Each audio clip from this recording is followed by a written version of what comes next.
After my husband kicked me out, I used my dad's old card. The bank's reaction shocked me. I'm 29, my husband Chris is 32. We've been married 4 years, and I thought things were okay, just stressed.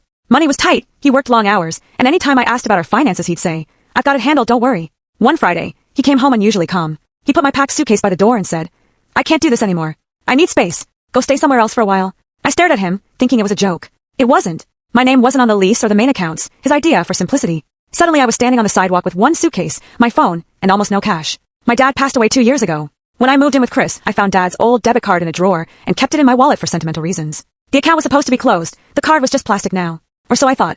Shaking and hungry, I checked into a cheap motel using the little cash I had, then opened my wallet. Dad's card stared back at me. On impulse, I typed the numbers into a food delivery app. Part of me hoped it would decline, so I wouldn't feel tempted again. Payment approved. Food arrived. No error message, no call.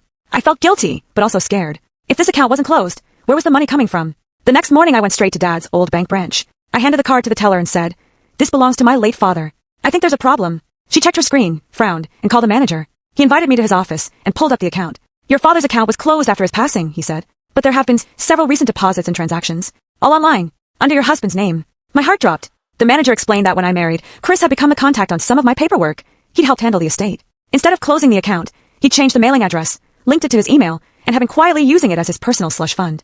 The card in my wallet had somehow remained active as a backup. The manager said carefully, this could be considered misuse of funds. Because you're the legal heir, we can lock the account and transfer the remaining balance to a new one in your name only, if you want to file a formal complaint. I signed every form he gave me. There wasn't a fortune in there, but there was enough to get me a few months of rent, a lawyer, and breathing room. When Chris found out the account was frozen, he called furious, claiming I'd stolen his money. I calmly replied, It was my dad's money. You were the one spending it. I filed for separation and moved into a small studio. For the first time in years, every account I use has my name on it, not for simplicity, but for safety. If you've ever trusted someone with your finances only to find out they were using that trust against you, you're not alone. Share one line of your story in the comments, or just drop a credit card broken heart. And if you want more real stories about hidden money, hard lessons, and getting your power back, hit subscribe and stay with me.